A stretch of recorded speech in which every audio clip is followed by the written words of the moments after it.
Hey everybody, it's me Danny, and today I'm back with a new video. So this video I saw on Jessethereader's channel, and I thought it would be such a fun thing to do. And this, you can probably already tell by the title, is bookish pet peeves. Like things that have to do with pet peeves that have to do with the actual physical book itself, not with the content inside, because that can be a whole new video. But I tried to limit myself. I have 5 pet peeves here, and I tried to be as different from Jesse's pet peeves as I could, because we do share some pet peeves. I didn't want to do the same ones, and so, yeah. But I thought this would be such a fun idea to do, because I obviously have bookish pet peeves. Because every reader should probably has something about a book that irritates them. And yeah, this is just a couple of mine. If you like some of these things that I'm complaining about, then that's okay. Everyone is entitled to their own opinion. Just don't hate me because of my opinions. But anyways, let's hop right into the video. So the first pet peeve I have often happens with fantasy books. And this is when a book doesn't end when you think it's going to end. Because see, take this book. Cart and Quitter, Diana Wynne Jones, Dalemark Quartet. Great book. I love it. But, and like you think you're so close, like you've still got another 100 pages left, and the book finishes earlier than you expected. You know why? Because there's like all this information in the back about and some of the information that's in the back here doesn't even happen in this book. It happens in the other 3 books in the series. And I was like, here, this is how much book there actually is. And you think there's at least 100 more pages. You think there's at least 50 more pages, but no. I like reading from literally cover to cover, not ending halfway through the actual book itself. Because sometimes I read through this information, not all the time though. Rick Riordan's books are also a big thing for that, especially when bringing in a new mythology. And that irritates me because I read about it sometimes in Rick's books, Rick Riordan's books, but I don't need to know everything. I just want to read. I want to know exactly when the story ends, and I don't want to have to read through all this information about the story. My next pet peeve has to do with the actual cover itself. And that pet peeve is when the cover of a book doesn't tell you doesn't give you some sort of idea for what the story is. Like here, The Fault in Our Stars.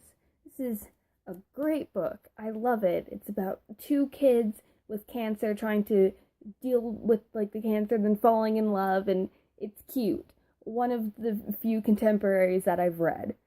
But you don't get, and this is the cover. I don't what is this supposed to tell me about the book? Because covers are supposed to draw you in, ooh, there's something interesting on this cover, and I want to know what this book is about. And yeah. Take this book, for example. It has a dragon on it, and a dragon plays an integral part of the story. And, you get drawn into it because, ooh, dragons. I love dragons. And you want to go in and read it, learn more about this book, because it kind of tells you something, and, you can read on the blurb on the back. It tells you about the dragon. And you're just yes, it tells the story right on the front cover.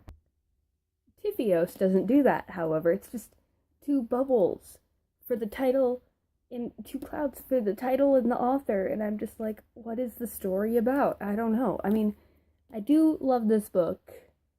So don't get me wrong. This doesn't mean I hate this book. Most of these books, all of these books I'm going to be showing you, I actually absolutely love. But yeah, I want to know something about the story from the cover, and so it draws me in and makes me want to read the story more. My next pet peeve happens with series, like whether it's like a duology or a trilogy or four books or like a full like series saga thing, and that is when like the book doesn't tell you what the name of the series is. Because this Forest of Ruin, Kelly Armstrong, this is the third book in the Age of Legends trilogies, but it says nowhere on the cover that it's like, oh, that this is an Age of Legends novel, or it doesn't even tell you on the side. You have to figure it out, like by reading like this little blurb here. It's the final book in the Age of Legends, and it only says it in like on the other books in the author blurb on the bottom, and like I like knowing what the series is called. I like having it right somewhere on the cover where I can see it so that I know what to call it. And like just put the name of the series on, like if you can't put it on like if you don't want to put it on the front cover, put it on the spine at least. I don't want to have to like search for it on the back or have to find out what it's called on Goodreads. Like I want it to be on the book so I can easily see what the series is. Okay, my next pet peeve, I've already done like a video about this, so I'll make sure to link that down below. But this pet peeve is cover changes in the middle of a series. See, we have two books in the Pendragon series by DJ McHale. This one comes right after this one.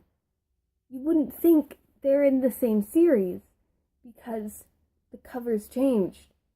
And like this is book 5 and 6.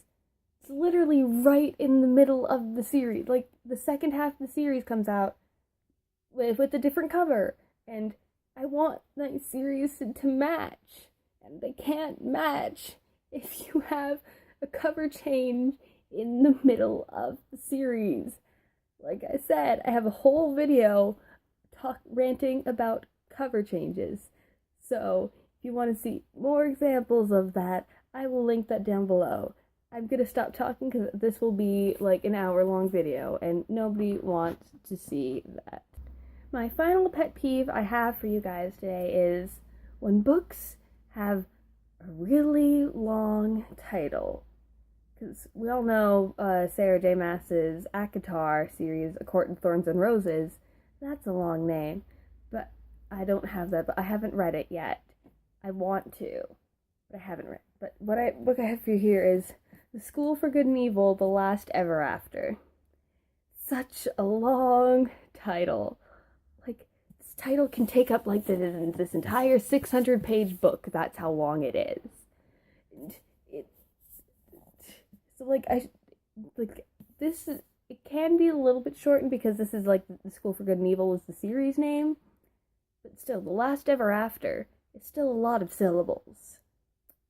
I'm lazy, and like there's not really a good way to like shorten it, like make an acronym out of it, because with The Fault in Our Stars, that's also a long name, but Tifios, that's its abbreviation. Tifios. It's fun and easy to say, but this doesn't have that. And its title is so long. It's so hard to say. Like if you say it too fast, you trip up on the title, and you're just like, why? Why, authors? Why do you do this to me? Can't we just have titles that are quick and easy to say, please? But anyways, this has been my bookish pet peeves. Let me know in the comments below, what are some of your bookish pet peeves? Do you share some of the same ones as I do? Do some of these like not bother you at all? Let me know. I'm curious to know what you guys think. And if you like this video, make sure you give it a thumbs up and let me know if you want to see more videos like this. And if you want to see more videos with my face, make sure you hit the subscribe button down below. And I will see you guys in my next video. Now go home and read a book.